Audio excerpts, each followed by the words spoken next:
everybody and welcome to this week's video where I'm going to be talking to you all about my GP placement experience, what it was like to finally get that first patient contact and what I did to prepare for it. Let's jump into the video.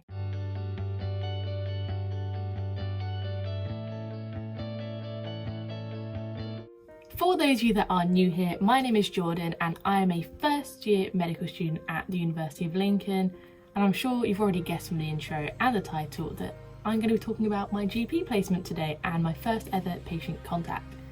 To kick it off, I think it's really important to start by talking about what I did to prepare and what I recommend you do to prepare, because you want to go into this as prepared as you can be so you don't pass up any opportunities you may be offered.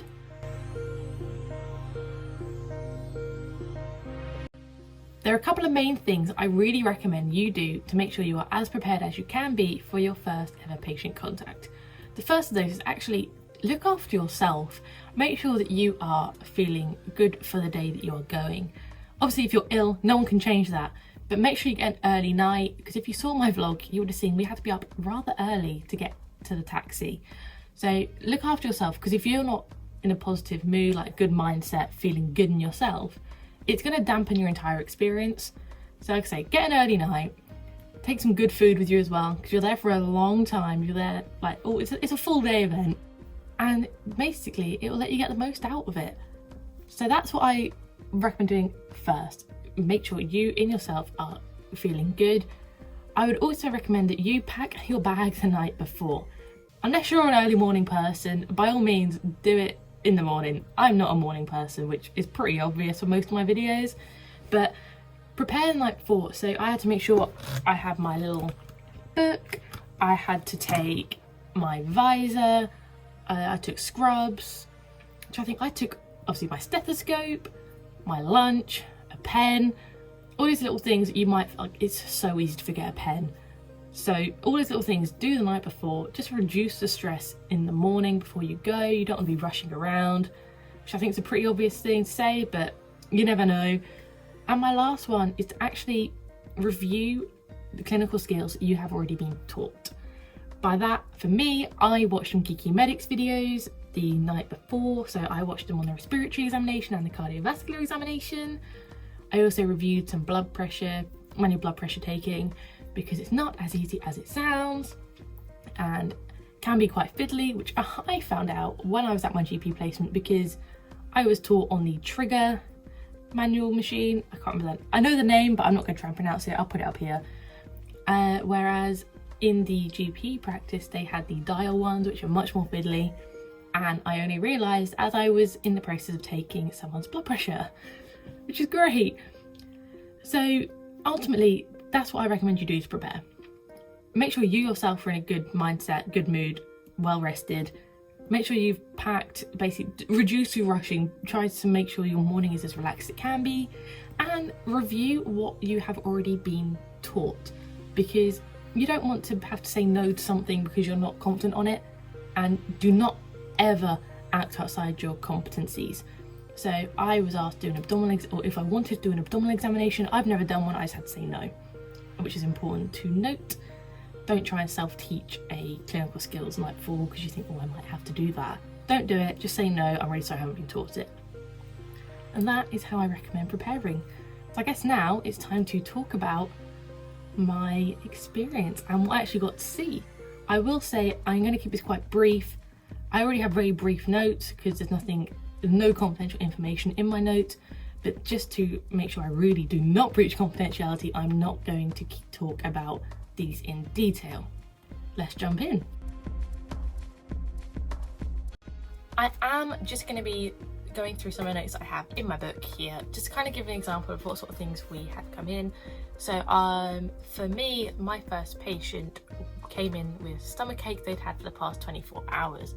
Now this patient was a child that came in with their mother, and their mother kind of initially thought, oh, kids are back at school, maybe they're just trying to get time off. But what we did was an abdominal examination. So I observed being done. There was an abdominal examination and very quick urine and dipstick test. So instantly we had a result that said, yes, this individual does have a UTI. We were able to prescribe the relevant antibiotics and send them on their way. And for me, this was an interesting, these were all interesting experiences, I should add, and I was very fortunate in that I got to actually see each and every one of these patients in person. These were not telephone consultations.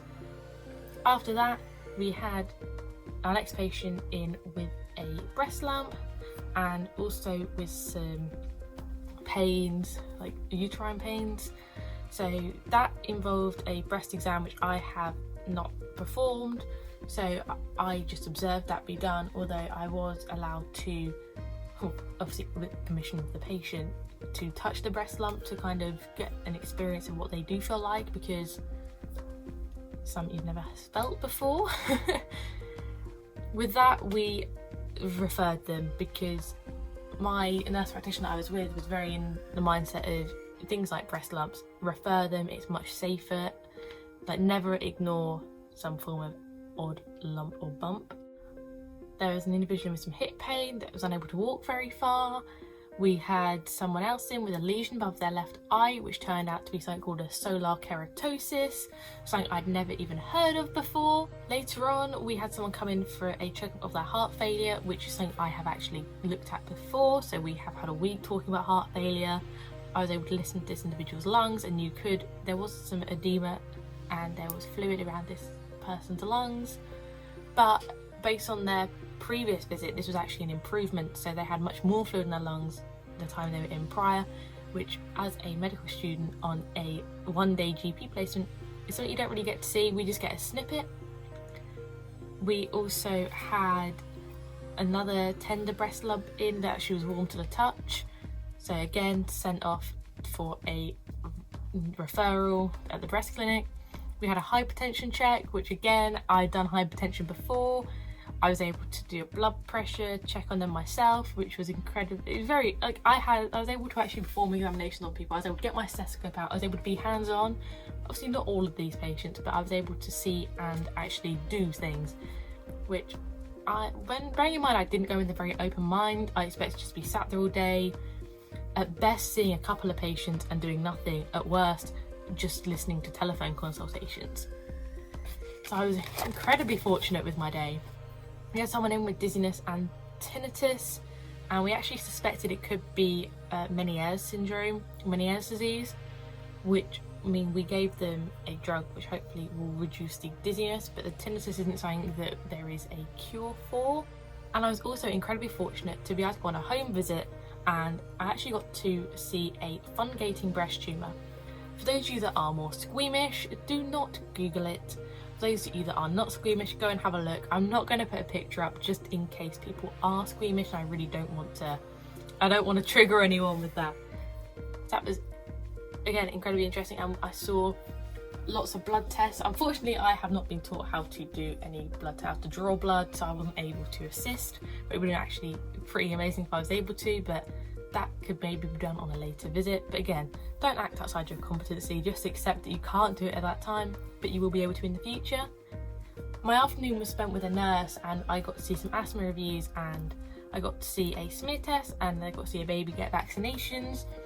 So ultimately I had a very, very varied day, and that is a very quick rundown of what it was like and what I got to see at my GP placement. To round it off, going to a GP placement with an open mind, they are a privilege. To finally be able to see a patient is just absolutely phenomenal, and it's something that you won't understand until you've experienced it for yourself. Remember that even if you are in the middle of something that feels like a long slog, remember why you're doing it. It helped put back into perspective why I'm here and why I'm doing this, because it's tough. And to finally have that experience, it was so good. And make sure you get the most out of it. So make sure you prepare so that if you ask to do something, you can confidently say, yeah, that's inside my competencies. I'd love to have a go. And that is where I'm going to round this off. So really, it's just a bit of a chat about what it was like and kind of what I'd recommend for it. But when you get to that stage, it is amazing, and just make the most of it. Do not waste the privilege that you have. So if you have enjoyed this video, please give it a like, and if you want to see more, hit subscribe.